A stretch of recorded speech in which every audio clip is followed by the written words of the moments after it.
नमस्कार दोस्तों, स्वागत है हमारे YouTube चैनल आप सबकी बात में। आज हम करम पूजा की महत्व की जानकारी आप सबके बीच रखने का प्रयास कर रहा हूँ। आज हम आपको करम पर्व की पूजा विधि क्या है, किन नियमों का पालन किया जाता है तथा कौन सी परंपरा निभाई जाती है। करम पर्व शुरू करने के लिए 3 दिन, 7 दिन या 9 दिन इससे पहले बहनें पर्व प्रारंभ करती है। करम पर्व की शुरुआत सबसे पहले बालू उठाने की परंपरा से है।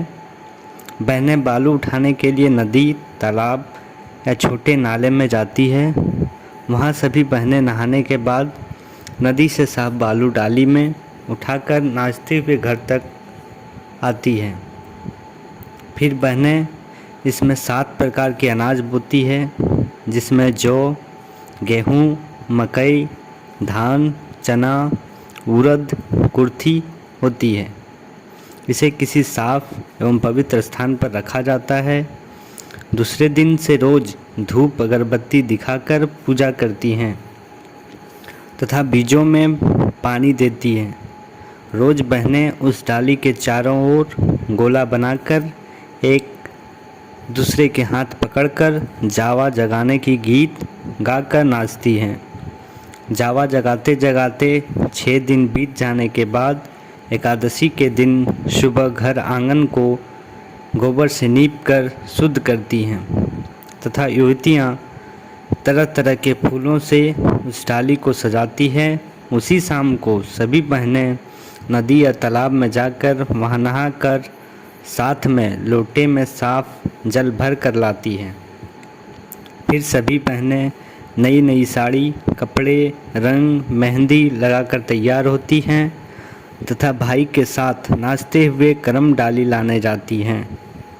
वहाँ जाने के बाद करम पेड़ की पूजा की जाती है।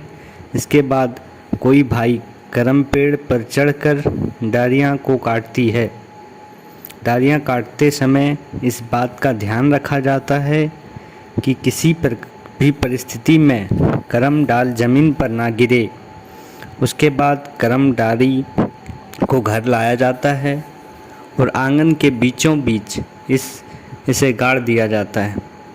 उसके बाद बहनें घर से थाली को सजाकर जिसमें प्रसाद की सामान, पूजा की सामान इत्यादि चीज़ें थाली में लाती हैं तथा उस थाली को करम डाली के नीचे रखकर सभी बहनें चारों तरफ बैठकर पूजा करती हैं तथा उनसे प्रार्थना करती हैं कि करम राजा हमारे भाई को सुख समृद्धि देना, उसे गलत कामों से दूर रखना। यहाँ भाई और बहन का प्यार दिखता है। यह पूजा बुजुर्ग के देख रेख में किया जाता है। पूजा खत्म होने के बाद रात में गांव के बुजुर्ग महिला द्वारा करम कथा सुनाती है। उसमें करम और धर्म की कहानी सुनाई जाती है। इसके बाद देर रात तक गीत नाच चलता है। सुबह सभी बहनें करम राजा से भेंट कराती है। इसके बाद सभी एकजुट होकर विसर्जन के लिए डाली को सजाती हैं।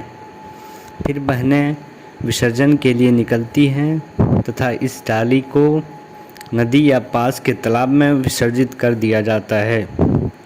इस तरह इस कर्म पर्व को झारखंड एवं अन्य कई राज्यों में धूमधाम से बनाया जाता है।